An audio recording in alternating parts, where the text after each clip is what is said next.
പ്രിയപ്പെട്ടവരെ, അള്ളാഹു വ്യഭിചാരത്തെ കുറിച്ച് പറയുന്നിടത്ത് നിങ്ങൾ വിശ്വാസികളെ വ്യഭിചരിക്കരുത് എന്നല്ല അള്ളാഹു അറിയിച്ചത്. പിന്നെയോ വലാ തഖറബുസ്സിനാ ഇന്നഹു കാന ഫാഹിശതൻ വസാഅ സബീലാ. വ്യഭിചരിക്കാതിരുന്നാൽ മാത്രം പോരാ. നമ്മൾ മനസ്സിലാക്കും, ഞാൻ വ്യഭിചരിച്ചിട്ടില്ലല്ലോ ജീവിതത്തിൽ ഇതുവരെ, അതുകൊണ്ട് ഞാൻ രക്ഷപ്പെട്ടു. പോരാ. വ്യഭിചരിക്കാതിരുന്നാൽ മാത്രം പോരാ. അള്ളാഹു പറയുന്നത് വലാ തഖറബുസ്സിന, സിനയിലേക്ക്, വ്യഭിചാരത്തിലേക്ക് നിങ്ങൾ അടുക്കുക പോലും അരുത്. അതിന്റെ സാഹചര്യങ്ങളിൽ, വഴികളിൽ നിങ്ങൾ ചെന്നെത്തരുത്. വ്യഭിചാരത്തിന്റെ സാഹചര്യങ്ങളിൽ പോലും നിങ്ങൾ കടന്നു ചെല്ലരുത്. അതിന്റെ വഴികളിലേക്ക് പോലും നിങ്ങൾ പ്രവേശിക്കരുത്. എന്തുകൊണ്ട്? ഇന്നഹു കാന ഫാഹിശതൻ വസാഅ സബീലാ. അത് വളരെ നീചമാണ്, വളരെ വൃത്തികെട്ടതാണ്. വസാഅ സബീലാ, അതിന്റെ വഴി വളരെ മ്ലേച്ഛമായതാണ്. അതിന്റെ വഴി തന്നെ വളരെ വൃത്തികെട്ടതാണ്. ഇമാം റാസി ഈ ആയത്ത് വിശദീകരിച്ചു പറയുന്നുണ്ട്, ഖൗലുഹു തആല വലാ തഖറബു, അള്ളാഹു പറഞ്ഞത് വലാ തഖറബു, അതിന്റെ വഴിയിലേക്ക് നിങ്ങൾ പോകരുത്, ആ സംഗതിയോട് നിങ്ങൾ അടുക്കരുത് എന്നാണ്. എന്ന അള്ളാഹുവിന്റെ വാക്ക് ഫഹുവ ആഖദു മിൻ അൻ യഖൂല ലാ തഫ്അൽഹു, നിങ്ങളത് ചെയ്യരുത് എന്ന് പറയുന്നതിലേറെ കനത്ത ഭാഷയാണ് അള്ളാഹു ഉപയോഗിച്ചിരിക്കുന്നത്. എന്തുകൊണ്ട്? അത് മ്ലേച്ഛമാണെന്ന് മാത്രമല്ല, അതിന്റെ പ്രത്യാഘാതങ്ങൾ വളരെ വലുതാണ്. നമസ്കാരം ഉപേക്ഷിച്ചാൽ, അല്ലെങ്കിൽ നമ്മിൽ അർപ്പിതമായ കടമകളായ നിർബന്ധമായ ആരാധനകൾ നാം ഉപേക്ഷിച്ചാൽ, അതിന്റെ പ്രത്യാഘാതം ഈ ലോകത്ത് നമുക്കൊന്നും ഉണ്ടാകാൻ പോകുന്നില്ല. ബാങ്ക് വിളിക്കുമ്പോ കട അടക്കാതെ കടയിൽ തന്നെ കച്ചവടം ചെയ്താൽ എന്ത് നഷ്ട?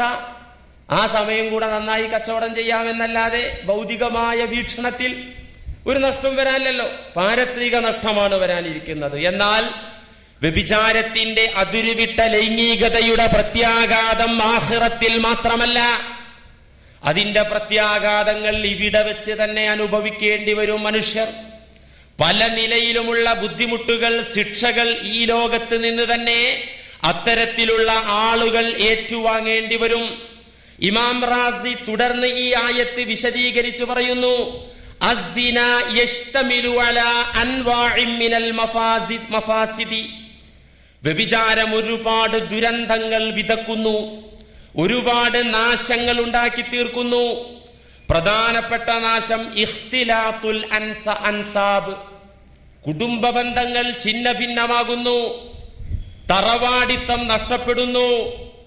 അങ്ങനെ വദാലിക യൂജിബു ഇൻഖിതാഅൻ നസ്ലി വഖറാബൽ ആലം, പിതൃപുത്ര ബന്ധങ്ങൾ തകരുന്നു. പിതാവും മകനും ഈ കുഞ്ഞ് ആരുടേതാണെന്നറിയുന്നില്ല. ഈ കുഞ്ഞിന്റെ പിതാവ് ആരാണെന്ന് തിരിച്ചറിയാൻ സാധിക്കാത്ത വിധമുള്ള ദുരന്തം. വഖറാബൽ ആലം, അതുമൂലം ഈ പ്രപഞ്ചത്തിന്റെ, ലോകത്തിന്റെ നിലനിൽപ്പ് തന്നെ ഭീഷണിയിലാകും. ശരിയല്ലേ? ജാരസന്തതികൾ വ്യഭിചാരം അനുവദിക്കപ്പെടുകയാണെന്ന് സങ്കല്പിക്കൂ. അങ്ങനെ ജാരസന്തതികൾ പെറ്റുപെരുകിയാൽ തെരുവിൽ രക്ഷിതാക്കളില്ലാത്ത, സംരക്ഷിക്കാൻ ആളില്ലാത്ത, വളർത്താൻ ആളില്ലാത്ത, നിയന്ത്രിക്കാൻ ആളില്ലാത്ത തരത്തിൽ ഇവിടെ ജാരസന്തതികൾ പെറ്റുപെരുകിക്കഴിഞ്ഞാൽ അവർ കുറ്റകൃത്യങ്ങൾ ചെയ്യും. ഇപ്പൊ ഒരാൾ കുറ്റം ചെയ്താൽ അവന്റെ കുടുംബം നോക്കുമല്ലോ, ആരെ മോനാന്ന് നോക്കും. ആ കുടുംബത്തിന് തന്നെ ആ കുറ്റം ഒരുപക്ഷെ അപമാനമായി തീരും. അവനെ ആ കുറ്റത്തിൽ നിന്ന് മാറ്റാനും രക്ഷിക്കാനും മോചിപ്പിക്കാനും അവന്റെ കുടുംബം, അവന്റെ രക്ഷിതാക്കൾ രംഗത്ത് വരും. ജാരസന്തതികൾ പെരുകിക്കഴിഞ്ഞാൽ അവരെ സംരക്ഷിക്കാനോ നോക്കാനോ കുറ്റകൃത്യങ്ങൾ തടയാനോ ഇവിടെ ആളില്ലാതെയായി പോകും. അത് പ്രപഞ്ചത്തിന്റെ നിലനിൽപ്പിന് ഭീഷണിയാകും.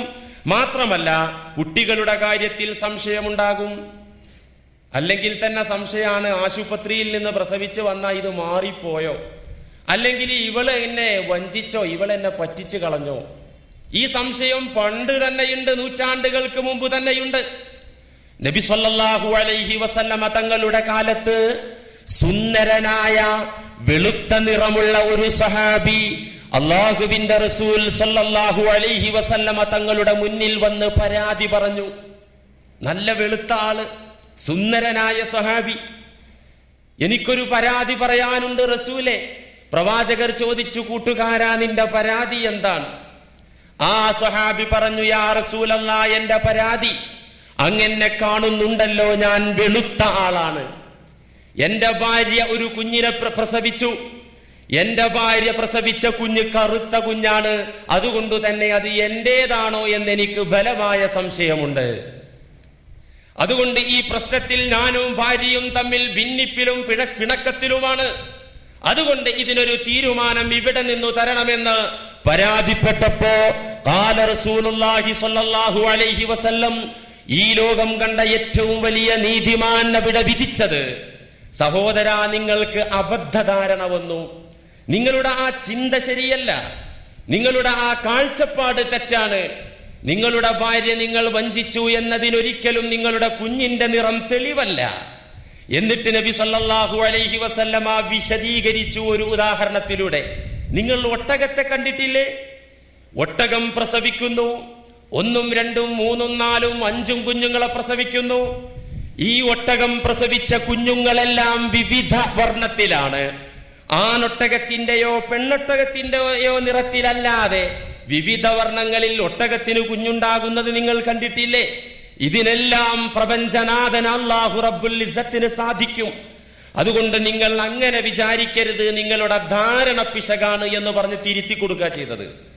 DNA ടെസ്റ്റും ശാസ്ത്ര സാങ്കേതിക മികവുമില്ലാത്ത കാലത്ത് ഇന്നിപ്പോ വാപ്പാന്റെ കാര്യത്തിൽ സംശയിച്ചാൽ നമുക്ക് മാർഗമുണ്ട് അല്ലേ? അതിന് കേസും കോടതി ഇടപെടും. അവസാനം DNA ടെസ്റ്റ് ഒക്കെ നടത്തിയിട്ട് എന്നിട്ടും അത് പലപ്പോഴും തെറ്റുപറ്റുന്നു എന്ന് ശാസ്ത്രലോകം തന്നെ സമ്മതിക്കുന്നു. അതുകൊണ്ട് DNA ടെസ്റ്റ് ഒന്നും പെട്ടെന്ന് നടത്തൂല. ഗത്യന്തരമില്ലാതിരിക്കുമ്പോ മാത്രം കോടതിയുടെ ഓർഡറൊക്കെ കിട്ടുമ്പോഴേ അങ്ങനെ ഉണ്ടാവുള്ളൂ. അതൊന്നും ഇല്ലാത്ത കാലത്ത് നബി സല്ലല്ലാഹു അലൈഹി വസല്ലമ തങ്ങളുടെ കാലത്ത് മക്കളുടെ കാര്യത്തിൽ തർക്കമുണ്ടായിട്ടുണ്ട്. ഒരാള് പറയാതെ എന്റെ കുട്ടിയാ, മറ്റേ പറയാ എന്റേതാണ്, ഒരു ഉളുപ്പും നാണവും ഇല്ലാതെ. അങ്ങനെ മക്കളുടെ കാര്യത്തിൽ അവകാശവാദം ഉന്നയിച്ചു വന്നപ്പോ പ്രവാചക തിരുമേനിയുടെ പ്രഖ്യാപനം എന്തായിരുന്നു എന്നറിയോ? ഇമാം ബുഖാരി സ്വഹീഹിൽ ഉദ്ധരിച്ചിട്ടുണ്ട് അതിനുള്ള തീരുമാനം. അൽ വലദു ലിൽ ഫിറാശ്. ഖാല റസൂലുള്ളാഹി സ്വല്ലല്ലാഹു അലൈഹി വസല്ലം, അൽ വലദു ലിൽ ഫിറാശ്. കുട്ടിയുടെ കാര്യത്തിൽ, കുഞ്ഞിന്റെ കാര്യത്തിൽ തർക്കം വന്നാൽ അൽ വലദു ലിൽ ഫിറാശ്, കുട്ടി വിരിപ്പിനുള്ളതാണ്. കുട്ടി വല്ലാത്ത ഒരു സാഹിത്യപരമായ ഒരു പ്രയോഗമാണ് നബി തങ്ങൾ പ്രയോഗിച്ചത്. അൽ വലദു ലിൽ ഫിറാശ്, കുഞ്ഞ് വിരിപ്പിനാണ്. ഒരു പെണ്ണിന്റെ വിരിപ്പേതാ? ഒരു പെണ്ണിന്റെ വിരിപ്പ് ആ പെണ്ണിന്റെ ഭർത്താവാണ്. അടിമയാണെങ്കിൽ ആ പെണ്ണിന്റെ വിരിപ്പ് യജമാനനാണ്. അതുകൊണ്ട് തന്നെ ഏതൊരു ഭർത്താവിന്റെ കീഴിലാണോ പെണ്ണുള്ളത് എങ്കിൽ ആ ഭർത്താവിന്റെ കുഞ്ഞാണ്. ഏതൊരു സയ്യിദ് യജമാനന്റെ കീഴിലാണോ അടിമ പെണ്ണുള്ളത് എങ്കിൽ ആ യജമാനനാണ് പെണ്ണിന്റെ വിരിപ്പ്. അത് രൂപം നോക്കിയോ രൂപസാദൃശ്യം നോക്കിയോ ആർക്കും അവകാശപ്പെടാൻ പറ്റൂല. അതങ്ങനെയാണ് അതിന്റെ നിയമം. കാരണം അതവൻ നോക്കണല്ലോ, വിരിപ്പ് നോക്കണല്ലോ.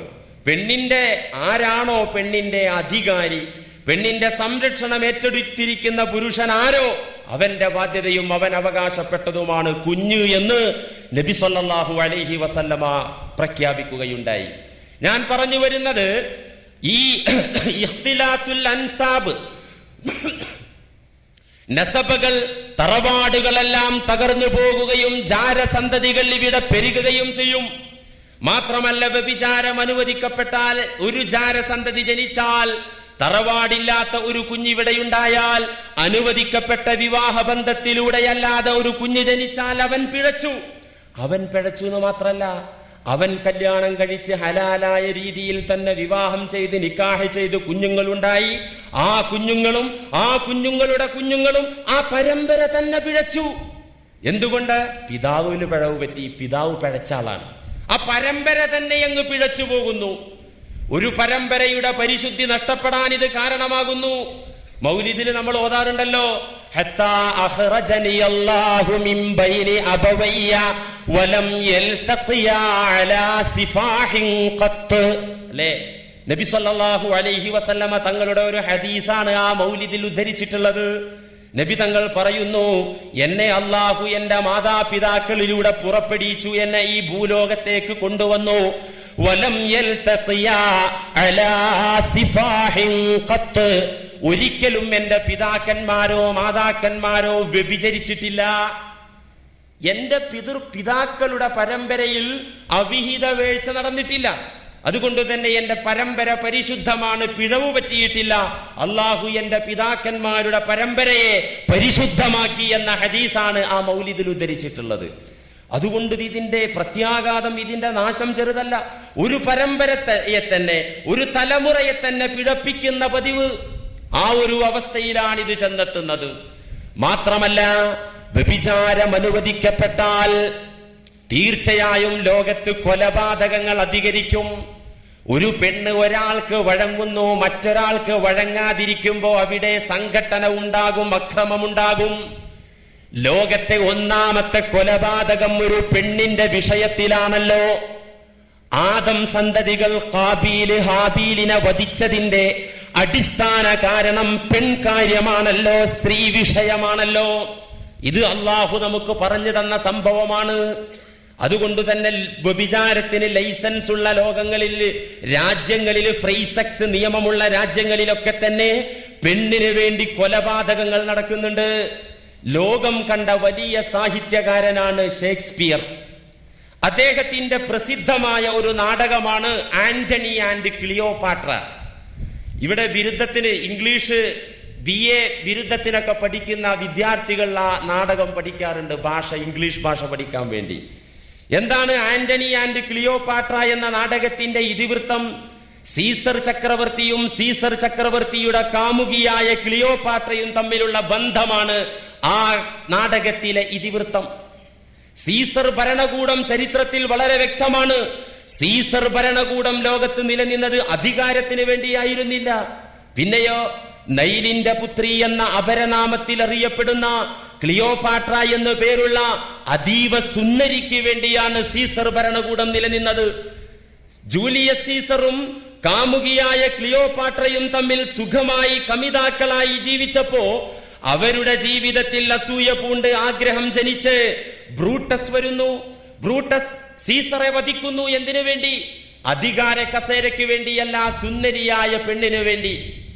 അങ്ങനെ സീസറെ വധിച്ച് ബ്രൂട്ടസ് ആ പെണ്ണിനെ, സുന്ദരിയെ സ്വന്തമാക്കിയപ്പോ അധിക നാൾ സുന്ദരിയോടൊത്ത് ജീവിക്കാൻ ബ്രൂട്ടസിന് സാധിച്ചില്ല.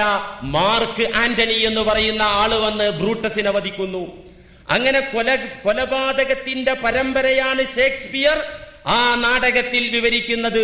ഒരു പെണ്ണിന്റെ ലൈംഗികത, അവളുടെ സൗന്ദര്യം, അതിന് പരിധിയും പരിമിതിയും ഇല്ലാതെയായി പോയാൽ ലോകത്ത് കൊലപാതകങ്ങൾ അരങ്ങേറുമെന്ന പാഠമാണ് ആ സാഹിത്യകാരൻ ലോകത്തിന് നൽകുന്നത്. അതുകൊണ്ട് പ്രിയപ്പെട്ടവരെ, ഇതിന്റെ പ്രത്യാഘാതങ്ങൾ വളരെ വലുത്. ഇമാം റാസി തുടർന്ന് പറയുന്നു, അന്നൽ മർഅത ഇദാ ബാശറതി സിന, ഒരു പെണ്ണ് വ്യഭിചാരവുമായി ബന്ധപ്പെട്ടാൽ മാന്യന്മാരൊക്കെ അവളെ വെറുക്കും. അവളെ വെറുക്കും. നമ്മുടെ നാട്ടിലെ പച്ചത്തെറിക്ക് ആ വകുപ്പ് പെണ്ണുങ്ങളുടെ പേരാണ് ഉപയോഗിക്കൽ, അല്ലെ? തെറി നന്നായി മൂത്താല് നല്ല ഡോസ് കൂട്ടിയ തെറിയാകണമെങ്കിൽ ഇത്തരത്തിലുള്ള പെണ്ണിന് മൊത്തത്തിലൊരു പേരുണ്ട്, ആ പേരാ ഉപയോഗിക്കൽ, അല്ലെ?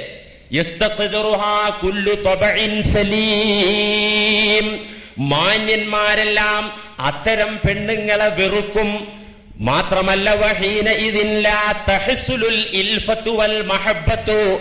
അത്തരത്തിലുള്ള സ്ത്രീകളോട് സ്നേഹമോ താല്പര്യമോ മാന്യന്മാർക്കുണ്ടാവുകയില്ല തന്നെ. 4 മക്കളെ തള്ളയാണ്. എന്റെ കുഞ്ഞുങ്ങളെ, 4 കുഞ്ഞുങ്ങളെ നൊന്ത് പെറ്റ എന്റെ ഭാര്യയാണ്. പക്ഷേ ഒരു സുപ്രഭാതത്തിൽ എന്റെ ബെഡിൽ ഒരു അപരിചിതനെ സ്വീകരിച്ചാൽ, എന്റെ ഭാര്യ സ്വീകരിച്ചാൽ, 4 മക്കളെ നൊന്തുപെറ്റ് പ്രസവിച്ച് വളർത്തി വലുതാക്കിയ ഭാര്യ, അവൾ എനിക്ക് പ്രിയപ്പെട്ടവളാണ്. അവളുടെ വേദന എനിക്ക് വേദനയാണ്, അവളുടെ സന്തോഷം എനിക്ക് സന്തോഷമാണെന്ന്